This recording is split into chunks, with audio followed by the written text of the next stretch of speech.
వైద్యుడిగా సేవలు అందించి రాజకీయంగా తన అనుభవాన్ని పరీక్షించుకునేందుకు మల్గా మరి కంటోన్మెంట్ ఉప ఎన్నికల్లో బరిలోకి దిగిన బీజేపీ అభ్యర్థి వంశతిలక్ మనతో పాటు ఉన్న వారిని అడిగి తెలుసుకుందాం.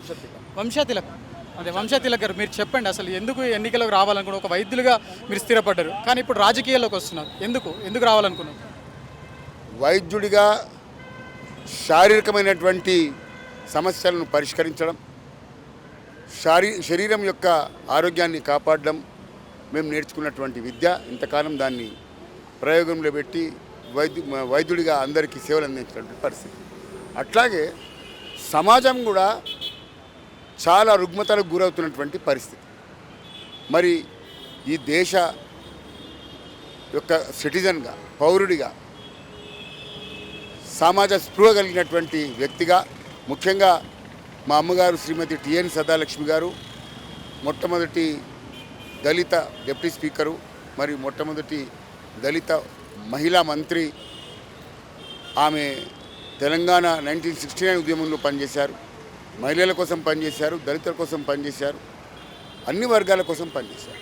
మరి నాన్నగారు డాక్టర్ టివి నారాయణ గారు, ఆయన ఒక బొలారంలో, ఇద్దరు కూడా బొలారం వాస్తవం, బొలారంలో ఒక మామూలు టీచర్ ఉద్యోగం నుంచి పబ్లిక్ సర్వీస్ కమిషన్ మెంబర్ స్థాయిగా ఎదిగి 20 సంవత్సరాలు ఎడ్యుకేషన్ డిపార్ట్మెంట్లో పనిచేసి తర్వాత పబ్లిక్ సర్వీస్ కమిషన్ మెంబర్ అయ్యి, ఎస్సీ కమిషన్ మెంబర్ అయ్యి, మొట్టమొదటి దళిత సాంస్క్రిట్ పండిట్గా నేషనల్ అవార్డు పొందినటువంటి వ్యక్తి శంకర్ దయాళ్ శర్మ గారి చేతుల మీదుగా డాక్టర్ టివి నారాయణ గారు.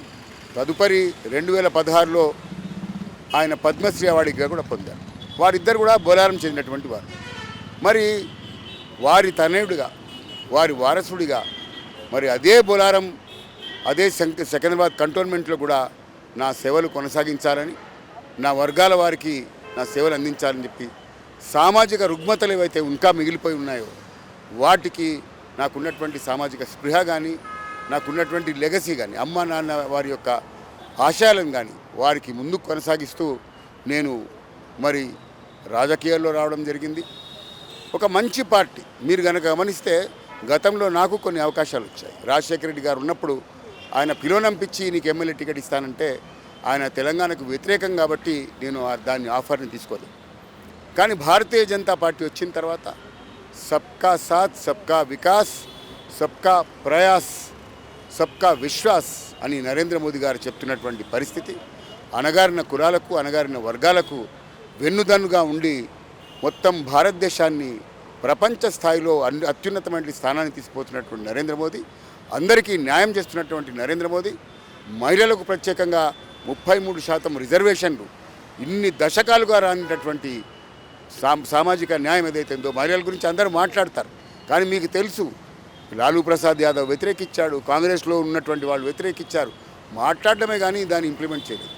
దాన్ని న్యాయం చేకూరుస్తూ మహిళలకి ఒక అత్యున్నతమైనటువంటి రాజ్యాధికారం, మహిళా సాధికారతని చేకూర్చినటువంటి మహానాయకుడు, అవతార పురుషుడు నరేంద్ర మోదీ.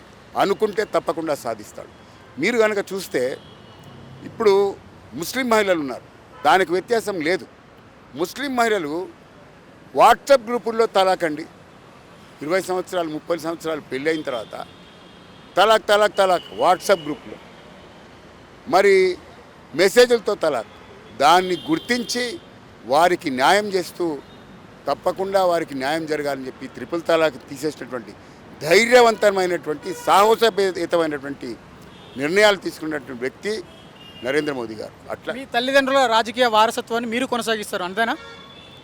కేవలం తల్లిదండ్రుల రాజకీయ వారసత్వమే కాదు, ఎవరైతే నాన్నగారు అమ్మగారు ఎవరి ఆశయాలను ముందుకు తీసుకుపోతున్నారో వారి సదాశయాలను ముందుకు తీసుకుపోయేటటువంటి ప్రయత్నం నేను చేస్తున్నాను. వారు ఒక ఆదర్శవంతమైనటువంటి వివాహం, ఆదర్శవంతమైనటువంటి కుటుంబం, వారు ఎప్పుడు కూడా ఒక సిద్ధాంతం మీద నిలబడ్డటువంటి వారు. నాన్నగారు ఆర్య సమాజ్ దానికి నిలబడి జీవితాంతమైన ప్రెసిడెంట్గా ఉన్నారు.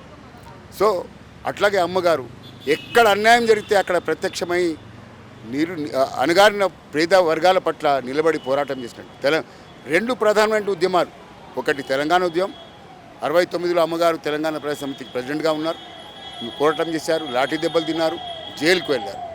అట్లాగే ఇంకొక ప్రధానమైనటువంటి సామాజిక సమస్య ఏదైతుందో ఎంఆర్పిఎస్ ఉద్యమం, వర్గీకరణ, ఇంతకుముందు బీసీలకు కూడా ఉమ్మడి రిజర్వేషన్ ఉండేది, ఏబిసిడి ఉండేది కాదు అప్పుడు వాళ్ళకి బీసీలకు. కానీ స్టేట్ సబ్జెక్ట్ కాబట్టి బ్రహ్మాందరెడ్డి సమయంలో బీసీలకు అందరికీ కూడా సమన్వయం చేస్తూ ఏబిసిడి వర్గీకరణ చేశారు. నాన్నగారు పబ్లిక్ సర్వీస్ కమిషన్ మెంబర్ అయిన తర్వాత ఆ సమస్యను గుర్తించి ఎస్సీల్లో ఉన్నటువంటి 69 కులాలు, 59 కులాలు, 62 కులాలను వాళ్ళకు కూడా ఎట్లా సమస్య పరిష్కారం చేద్దాం అనుకుంటుంటే అమ్మగారు ఈ సమస్యకు పరిష్కారం ఏబిసిడి ద్వారానే జరుగుతుందని చెప్పేసి దాన్ని ఒక సూత్రం మొదలుపెట్టి మందకృష్ణ మాదిగ గారిని ఆయన ఉధృతంగా ఈ సమస్య పైన పోరాడతానని చెప్పి ముందరకు వచ్చినటువంటి క్రమంలో ఆయనకు ఆశ్రయం కల్పించి ఆయన సిద్ధాంతాన్ని కొనసాగిస్తానని చెప్తే ఆయనను పెద్ద బిడ్డగా స్వీకరించి ఇంట్లో పెట్టుకొని ముందరు తీసుకుపోయినటువంటి సందర్భం. కంటోన్మెంట్ నియోజకవర్గంలో మాలలు మాదిగలన్న విభజన ఒకటి తెర మీదకి వచ్చింది. మీరు ఈ అంశాన్ని ఏ విధంగా చూస్తారు? మీరు గనక చూస్తే ఎప్పుడూ ఎక్కడా విభజన లేదండి. అమ్మగారు కానీ నాన్నగారు కానీ వారి ఎన్ని పదవుల్లో ఉన్నారో దాంట్లో సమన్యాయం, జనాభా దామాషా ప్రకారం అందరికీ న్యాయం చేసేటటువంటి పరిస్థితి చేశారు. అమ్మగారి శిష్యులు చాలామంది మాలవాళ్ళు ఉన్నారు, అమ్మగారి శిష్యులు మాదిగ వాళ్ళు ఉన్నారు, నాన్నగారి శిష్యులు మాలవాళ్ళు ఉన్నారు, నాన్నగారి శిష్యులు మాదిగ వాళ్ళు కూడా ఉన్నారు. ఇప్పుడు నాతో పాటుగా పనిచేస్తున్నటువంటి కొందరు నాయకులు ఇందాకే నేను పరిచయం చేశాను. వాళ్ళు ఒక ఆయన అయితే మాల మహానాడు వాళ్ళ ఇంట్లో పుట్టింది, కానీ ఆయన ఈరోజు నాతో పనిచేస్తున్నాడు, నా కోసం పనిచేస్తున్నాడు, నా గెలుపు కోసం ప్రయత్నం చేస్తున్నాడు. ఒకటి ఏమంటే మీరు ఏబిసిడి వర్గీకరణ ద్వారా ఏం జరుగుతుంది? అందరికీ న్యాయం చేసేటటువంటి ప్రక్రియ. ఎవరి వాటాని మేము లాక్కోవటం లేదు, ఎవరిది మేము తీసుకోవటం లేదు. అందరికీ జనాభా దామాషా ప్రకారం మాల మాదిగలు ప్రధానమైన కులాలే, కానీ వారి ఉపకులాలకు అసలు రిజర్వేషన్ అంటేనే తెలియదు. కంటోన్మెంట్ నియోజకవర్గంలో మాదిగలకు టికెట్ ఇవ్వాలని చాలా డిమాండ్ చేశారు, కానీ మీకు బీజేపీ పార్టీ నుండి మీకు ఆ టికెట్ అందింది. మిగతా పార్టీలో అటువంటి వాళ్ళకి ఇవ్వలేదు, మాలలకు ఇచ్చారు. దీన్ని ఏ విధంగా చూడొచ్చు? ఇది సామాజిక న్యాయమైనటువంటి కోణం. 35 సంవత్సరాలుగా అన్ని ప్రధానమైనటువంటి పార్టీలు, ఒక పార్టీనే కాదు, అన్ని ప్రధానమైనటువంటి పార్టీలు కేవలం ఒక వర్గానికి ఇవ్వడం. ముఖ్యంగా ఇది ఎస్సీ రిజర్వేషన్ కాన్స్టిట్యుయెన్సీ నియోజకవర్గం. ఇక్కడ మాదిగలు అత్యధిక, తెలంగాణలోనే మాదిగలు అత్యధిక శాతంలో ఉంటారు, ఇక్కడ కూడా మాదిగలు అత్యధిక శాతంలో ఉన్నారు. ఇంకొక విషయం ఈ దృష్టికి తీసుకొస్తున్నా. ఇక్కడ ఏం జరిగిందంటే అందరూ ఏం మాట్లాడుతారు, అరవమాలలు ఎక్కువ ఉన్నారంటారు. రిజర్వేషన్ యొక్క క్యాస్ట్ సర్టిఫికేట్ ఇచ్చేటటువంటి క్రమంలో అరవమాలలో ఉన్నటువంటి మాదిగలు అరుంధతీయారులు అంటారు. దాంట్లో అరవ మాట్లాడేటటువంటి వాళ్ళు కూడా వాళ్ళు మాదిగల దానికి చెందినటువంటి వారు. కానీ రిజర్వేషన్ సర్టిఫికేట్ ఇచ్చేటటువంటి క్రమంలో ఏం జరిగిందంటే మీకు సర్టిఫికేట్ ఇస్తున్నాం ఎస్సీ, ఏముంది అందరికీ అరవమాలు ఇచ్చేసామని చెప్పేసి జరిగింది. సో లెక్కల్లో మాత్రం అట్లా ఉంది. లెక్క అయినా కూడా, అంత జరిగినా కూడా మాదిగలు అత్యధిక శాతం ఉన్నారు. మాదిగలు 14 నుంచి 18% పాపులేషన్లో మాదిగలు ఉన్నారు.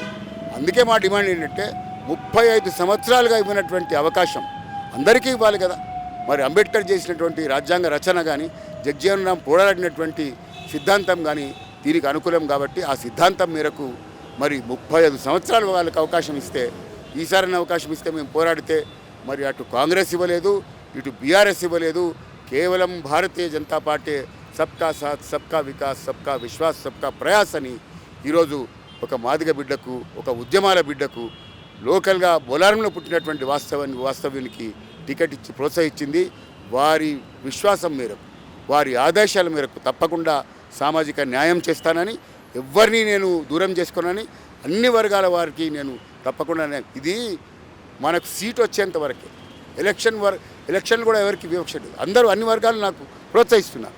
సో అందరూ నాకు ఆత్మీయులే, అందరి కోసం నేను పనిచేస్తాను, అందరి సమస్యల కోసం నేను తప్పకుండా పనిచేస్తానని చెప్పేసి ఈ మీ మీడియా ద్వారా. మాదిగలు ఈసారి కంటోన్మెంట్ ఎన్నికలను ప్రభావితం చేస్తారా, చేయరా?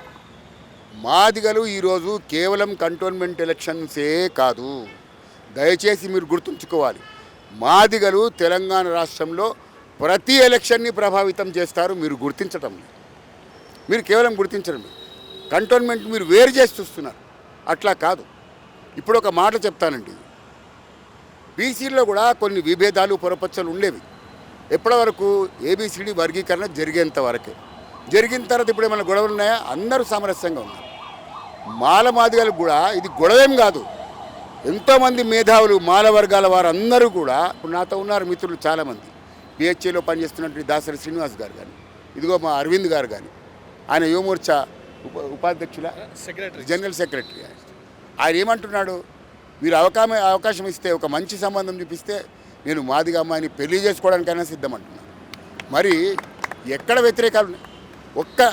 కొందరు స్వార్థపరులు, అది కూడా రాజకీయంగా ప్రేరేపించబడినటువంటి కొందరు సమూహం మాత్రమే ఈ వర్గీకరణకు వ్యతిరేకం. కానీ సామాన్యంగా సత్యనారాయణ గారిని బిహెచ్ఈలో పనిచేశారు, సామాజిక సంస్థలో నాతో పాటు ఉపాధ్యక్షుడు. ఆయన వర్గీకరణ స్వాగతిస్తారు. చాలామంది మేధావులు స్వాగతిస్తారు. అద్దంకి దాయకరుడు అప్పుడు మా గొడవ కాదన్నా నేను అందరి చేత సంతకం పెట్టిస్తా అన్నాడు ఒకసారి. సో కొందరు కొన్ని వర్గాల వారు రాజకీయంగా ప్రేరేపించినటువంటి వర్గం వారు మాత్రమే వ్యతిరేకం తప్ప, సరే అనుకుందాం ఏబిసిడి వర్గీకరణ జరిగిపోయిన తర్వాత ఇంకా మాలలకు మాదిగలకు గొడవ ఏంటి? ఏమీ గొడవలు. సో తప్పకుండా అప్పుడు రాజ్యాధికారం మేము కలిసి పోరాటం చేస్తాం. కాబట్టి ఈ సమస్యను దాటేటటువంటి అవకాశం కూడా భారతీయ జనతా పార్టీ ఇప్పుడు వర్గీకరణకు సహకరించేటటువంటి పరిస్థితి ఉంది. కమిషన్ వేశారు, వర్గీకరణ దిశగా అడుగులు వేస్తున్నారు. కాబట్టి నాకు సంపూర్ణ నమ్మకం ఉంది, నరేంద్ర మోదీ గారి నాయకత్వంలో వర్గీకరణ జరిగి తీరుతుంది. అప్పుడు మళ్ళీ సామరస్యంగా మాలలు మాదిగలు ఏదైతే సబ్కా సాత్ సబ్కా వికాస్ సబ్కా ప్రయాస్ సబ్కా విశ్వాస్ అంటున్నారో ఆ దిశగా మాలలు మాదిగలు ఏకమై మళ్ళీ దళితుల రాజ్యాధికారం కోసం, సమసమాజ నిర్మాణం కోసం కలిసి పోరాడతారని చెప్పి నాకు సంపూర్ణ విశ్వాసం. బీజేపీ పార్టీకి ఇటు మీకు ఎంఆర్పిఎస్ సపోర్ట్ చేస్తుంది, ఇది ప్లస్ అంటారా మైనస్ అంటారా? 100% ప్లస్ అండి. మీరు కనుక ఎంఆర్పిఎస్ని కనుక చూస్తే, ఎంఆర్పిఎస్ యొక్క ప్రస్థానం కూడా అది కూడా ఏం చేస్తుంది, కేవలం ఒక వర్గాల వారికి కాదు. వికలాంగుల సమస్య ఏ పార్టీ తీసుకున్నది? వికలాంగులు మరి వారు మనుషులు కదా. ఇప్పుడు ఒక కొత్త టర్మినల్ తీసుకొచ్చి వారు దివ్యాంగులు అంటున్నారు. దివ్యాంగులు అంటే సరిపోదు, వారి సమస్యలను పరిష్కరించాలి. వారికి పెన్షన్ ఇప్పించినటువంటి మహానుభావుడు ఎవరు? శ్రీ మందకృష్ణ మాదిగ. మరి దాంట్లో కులం చూడలేదే, మాల చూడలేదు, మాదిగ చూడలేదు, రెడ్డి చూడలేదు, బ్రాహ్మణ్ చూడలేదు. వికలాంగుల సమస్య అన్నాడు. వాళ్ళందరినీ అక్కడ చేర్చుకున్నాడు కదా. అది సమసమాజం నిర్మాణం వైపు ఎంఆర్పిఎస్ చేస్తున్నటువంటి పోరాటం. అట్లాగే మీరు కనుక గుండె జబ్బుల శిశువుల యొక్క సమస్య వచ్చినప్పుడు వాళ్ళందరినీ సమస్య తీసుకొని అక్కడి నుంచి ఆరోగ్యశ్రీ మొదలైంది. రాజశేఖర రెడ్డి గారు దాన్ని ఇంప్లిమెంట్ చేశారు కాబట్టే దాన్ని విస్తృతమైన ప్రచారం చేశారు. కానీ మూలంగా వచ్చినటువంటి ప్రధానంగా ఆ సమస్యను టేకప్ చేసినటువంటి వ్యక్తి మందకృష్ణ మాదిగ. అక్కడి నుంచి ఆరోగ్యశ్రీ సమస్య వచ్చింది. ఆరోగ్యశ్రీ పరిష్కారం మరి మాలల్దా, మాదిగల్దా, బ్రాహ్మణులదా, రెడ్లదా, కమ్మలదా, చౌదరిదా, వెలమలదా ఎవ్వరికీ సంబంధం లేదు. అందరికీ ఆరోగ్యశ్రీ వర్తింపజేస్తుంది. సో సామాజిక స్పృహ కలిగినటువంటి ఉద్యమం కాబట్టి, సామాజిక స్పృహ కలిగినటువంటి నాయకత్వం కాబట్టి తప్పకుండా ఎంఆర్పిఎస్ చాలా న్యాయపూరితమైన పోరాటం చేస్తుంది. భారతీయ జనతా పార్టీ కూడా అదే దిశలో సబ్కా సాత్ సబ్కా వికాస్ సబ్కా ప్రయాస్ సబ్కా విశ్వాస్ అంటూ రెండు కూడా కలిగినప్పుడు బలానికి బలం చేకూర్చి ఇంకా ధైర్యంగా, ఇంకా బలోపేతమై అద్భుతంగా ముందరికి సాగుతామని చెప్పేసి నేను ఈ సందర్భంగా. కంటోన్మెంట్ సమస్యలు పరిష్కారం చేయాలంటే పార్లమెంటు ద్వారా, రక్షణ శాఖ ద్వారానే పరిష్కారం అవుతాయి. రాష్ట్ర ప్రభుత్వం ఏం చేయట్లేదు అని చెప్పేసి అంటున్నారు. ఇప్పుడున్న పరిస్థితుల్లో మీరు ఎమ్మెల్యే గెలిస్తే రాష్ట్ర ప్రభుత్వం నుండి ఎటువంటి అభివృద్ధి చేస్తారు? గతంలో మీరు కనుక చూస్తే బీఆర్ఎస్ ప్రభుత్వం ఉన్నప్పుడు కనీస మర్యాద లేదు, గవర్నర్ వ్యవస్థకు మర్యాద లేదు, ఒక మహిళని చూసుకోలేదు, ఆమెని ఇబ్బందులు పెట్టారు, ఆమెని అవమానపరిచారు. గవర్నర్ వ్యవస్థ రాజ్యాంగబద్ధమైందే కదా, అది కాన్స్టిట్యూషనల్ పదవే కదా. మరి దాన్ని ఎందుకు అంటే నీకు అనుకూలంగా ఉంటే నువ్వు వాళ్ళని గౌరవిస్తావు. నీకు స్వార్థం తప్ప సామాజిక స్పృహ లేదు, సామాజిక న్యాయం లేదు, మహిళల పట్ల గౌరవం లేదు, దళితుల పట్ల గౌరవం లేదు. కానీ ఏం చేశాడు మోడీ, కేటీఆర్ గారు? ఈ సందర్భంగా అడుగుతున్నా, ఏమి నువ్వు చిన్న యువకుడివి, ఇప్పుడిప్పుడే పైకి వస్తున్నావు, మరి ఆ మాత్రం నీకు సామాజిక స్పృహ ఉండదా? ప్రధానమంత్రి అనేటటువంటి వ్యక్తిని మోడీ బోడీ మేము అంటం లేదు, మేము అనొచ్చు కానీ మేము అంటం లేదు, లుచ్చా అనొచ్చు కానీ మేము అంటం లేదు. ఏమండి ప్రజలకు అర్థం కదా?